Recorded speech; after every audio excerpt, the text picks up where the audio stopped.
Hello दोस्तों, मैं आपका दोस्त अक्षय आपका अपना यूट्यूब चैनल अनब इंस्टीट्यूट पे आपका स्वागत करता हूँ।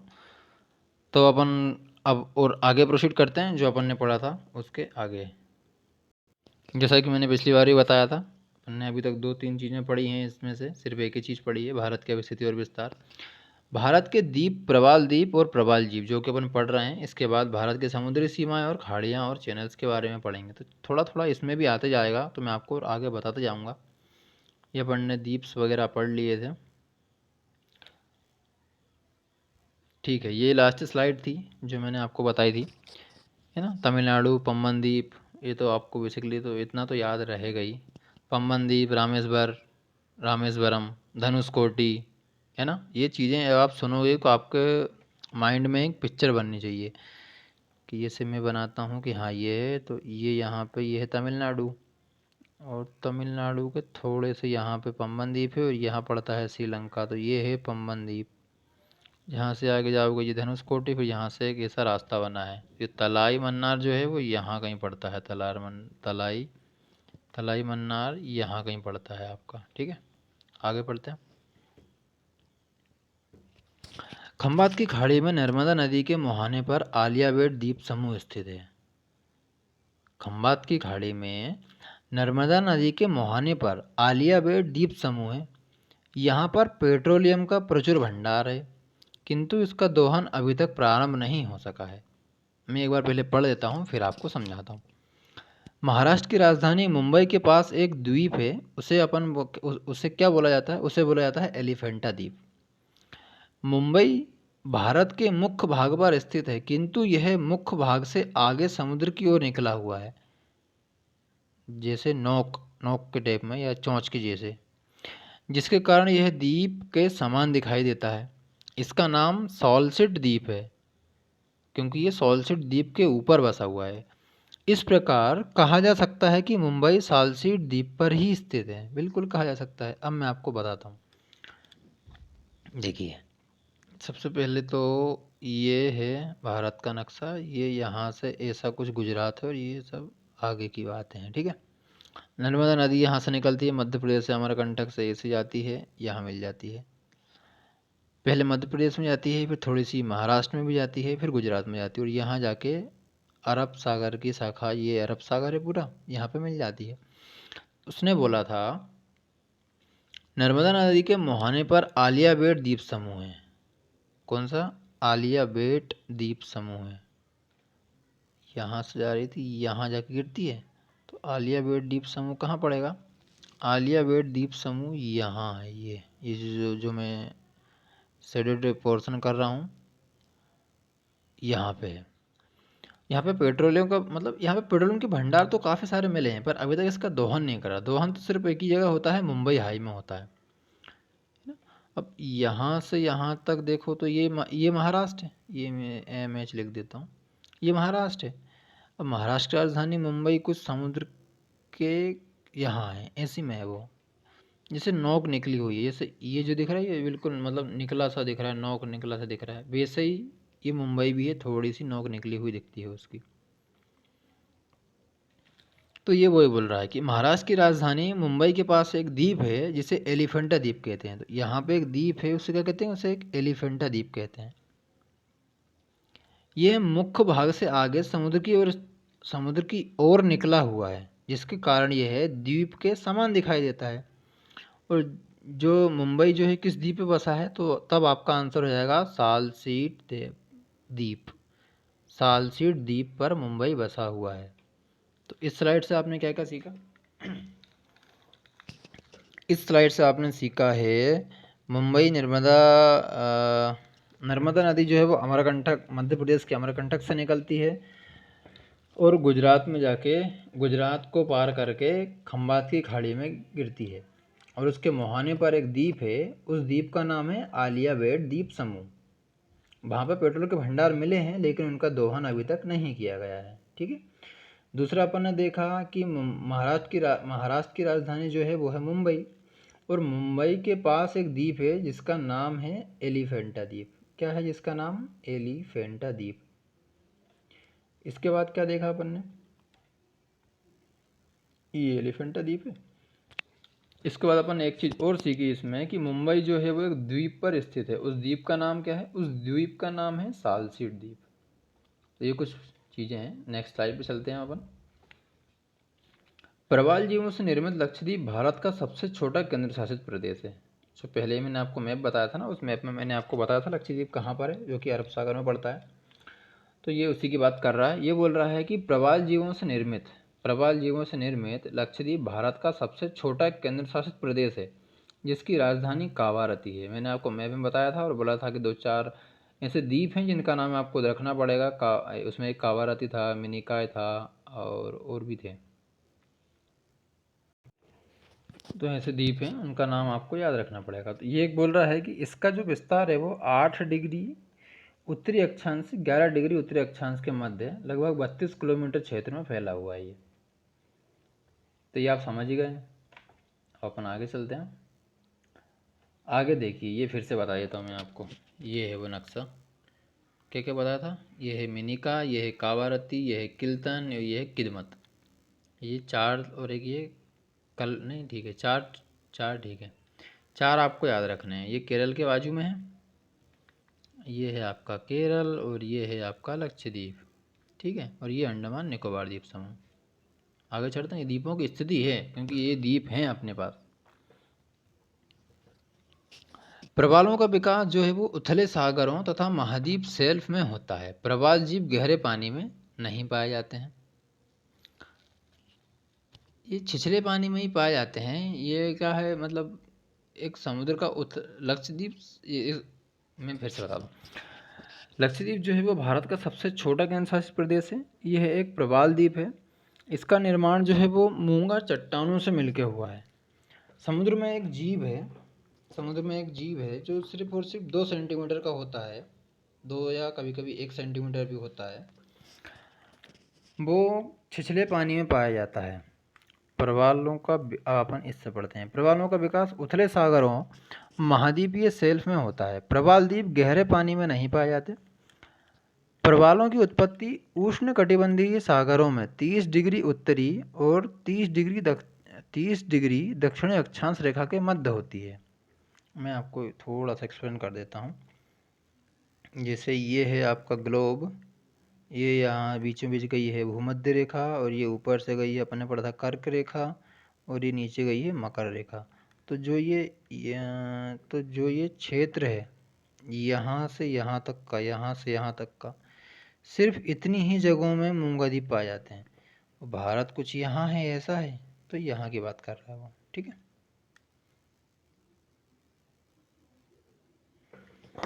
प्रवाल द्वीपों की उत्पत्ति कहाँ होती है? 30 डिग्री उत्तर से 30 डिग्री दक्षिण के बीच में। प्रवाल सिलेंट्रेट वर्ग का प्राणी है। कौन से वर्ग का है? तो हो सकता है क्वेश्चन आ जाए कि प्रवाल जीव जो है वो कौन से वर्ग का प्राणी है, तब आपको आंसर देना पड़ेगा सिलेंट्रेट वर्ग का प्राणी है प्रवाल द्वीप, जो चूने पर निर्वाह करता है, कैल्शियम ऑक्साइड पर।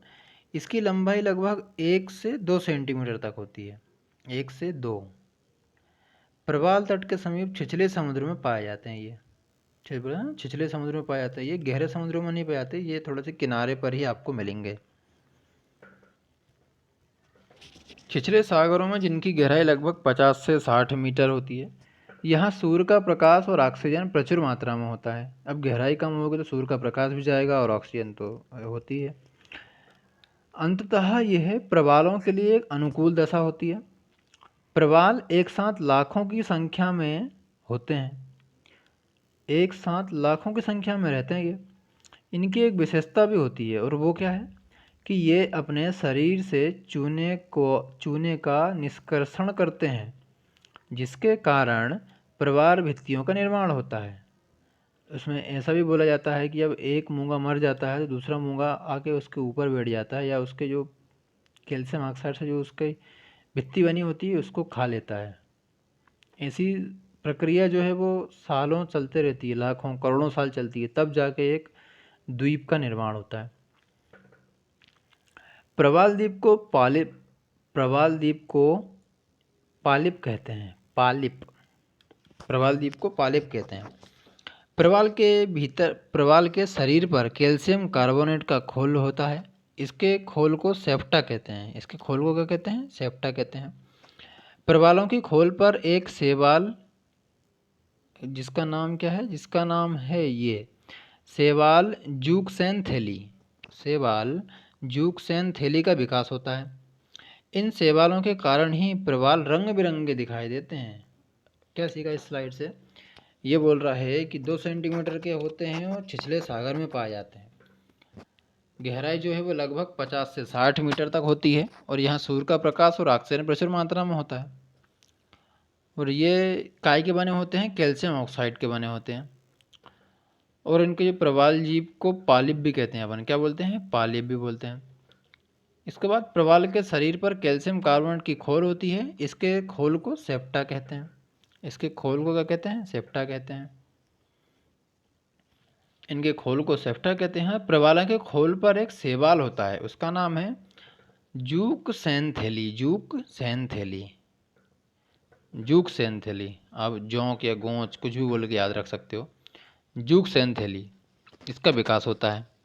इन शैवालों के कारण ही प्रवाल रंग बिरंगे होते हैं। इन शैवालों के कारण ही प्रवाल क्या होते हैं? रंग बिरंगे। जैसे कि मैंने आपको बताया था कि ब्लू मूवी जो है वो ऑस्ट्रेलिया के ग्रेट बैरियर रीफ में फिल्माई गई थी। वहाँ पर कितने रंग बिरंगे थे, मछलियाँ थी, काफ़ी सारी चीज़ें थी। वो सब क्या है? वो सब प्रवाल जीवों को द्वारा बनाई गई चीज़ें थी वो। नेक्स्ट देखते हैं। इस प्रकार हम ये कह सकते हैं कि प्रवालों एवं ज़ूक्सेनथेली के मध्य एक सहजीवी संबंध होता है। ज़ूक्सेनथेली प्रवालों को रंग, भोजन एवं सुरक्षा प्रदान करता है, जबकि प्रवाल ज़ूक्सेनथेली को आवास प्रदान करता है, क्योंकि ज़ूक्सेनथेली इनके आवरण पर निवास करता है। और भी चीज़ें हैं जो ये प्रवाल होते हैं, इनके जो छोटे छोटे द्वीप होते हैं, उसमें मछलियों को भी 2-3 चीज़ें प्रदान हो जाती है। सुरक्षा मिल जाती है, उनको भोजन मिल जाता है, काफ़ी सारी चीज़ें उनको मिल जाती है। ज़ूक्सेनथेली प्रकाश संश्लेषण की क्रिया को शर्करा का निर्माण करती है। मतलब जो ये ज़ूक्सेनथेली है वो प्रकाश संश्लेषण की क्रिया से शर्करा का निर्माण करती है। और यही शर्करा क्या करती है? प्रवालों के भोजन का 98% भाग पूरा करती है। इसलिए ये इम्पोर्टेंट होता है, जो कि उनके पीठ के लगभग ऊपर रहता है। तट के समीप छिछले सागर में जब प्रवालों की मृत्यु हो जाती है तो इनके खोल के ऊपर दूसरे प्रवाल अपने खोल का निर्माण करते हैं। वही मैंने बोला था, एक दूसरे के ऊपर बैठते बैठते वो क्या करते हैं? द्वीप का निर्माण कर देते हैं। इस स्लाइड में इतना ही था। नेक्स्ट में चलते हैं। जो ये प्रक्रिया होती है, इस प्रक्रिया के ऊपर एक स्तर का निर्माण करते हुए प्रवाल समुद्र के सतह से ऊपर आ जाते हैं। ये वृक्ष की शाखाओं के समान दिखाई देते हैं। इसे ही हम प्रवाल भित्ति कहते हैं। प्रवाल भित्ति छिछले सागरों में एक दीवारनुमा संरचना होती है, जिसका निर्माण चूना प्रधान जीवों के स्थिरीकरण से होता है। इन प्रवाल भित्तियों को मूंगा चट्टान भी कहते हैं। क्या कहते हैं? मूंगा चट्टान। तो मैं आपको बताता हूँ अभी तक आपने क्या क्या सीखा। सबसे पहला, लक्षद्वीप जो है वो प्रवाल द्वीपों से बना हुआ है। और प्रवाल द्वीप जो हैं वो लगभग 2 सेंटीमीटर के होते हैं, कैल्शियम कार्बोनेट के बने होते हैं। उनकी पीठ पर क्या होता है? सेप्टा होता है, जिससे उन्हें खाना वगैरह में आसानी होती है। दीवारनुमा संरचना बनाते हैं, छिछले सागर में रहते हैं। गहराई लगभग पानी की 50 से 60 मीटर होती है, जिससे प्रकाश और ऑक्सीजन आराम से पहुंच जाता है। और हाँ, एक चीज़ और, इनका जो साइज़ है वो मतलब ये कैसे दिखते हैं? ये कुछ ऐसे दिखते हैं। बिल्कुल हाँ, मैंने सही बनाया, ऐसे ही दिखते हैं वो। ये जो है वो ऐसे कुछ दिखते हैं, क्योंकि यहाँ से मैंने पढ़ा था, उन्होंने भी ऐसा ही बताया था और ये सही है। मैंने गूगल पे भी देखा था, काफ़ी फ़ोटोज़ देखी थी। बिल्कुल ऐसे ही बनते हैं वो, जैसे आप दिल बनाते हो ना, वैसे ही इस टाइप में कुछ उनका होता है। आगे बढ़ते हैं। यह है प्रवाल विरंजन। क्या है? प्रवाल विरंजन। प्रवाल विरंजन प्रवाल विरंजन को कोरल ब्लीचिंग भी कहते हैं। क्या कहते हैं? Coral bleaching. कोरल ब्लीचिंग भी कहते हैं। प्रवालों के ऊपर एक प्रकार का शैवाल जूक्सेंथेली पाया जाता है, जिसके कारण प्रवाल रंग बिरंगे दिखाई देते हैं। रंग बिरंगे दिखाई देते हैं, ठीक है। जूक्सेंथेली जब अपना रंग खो देते हैं तब सफ़ेद रंग के दिखाई देने लगते हैं, जिससे प्रवालों का रंग भी सफ़ेद प्रतीत होने लगता है। इस प्रक्रिया को ही विरंजन कहते हैं।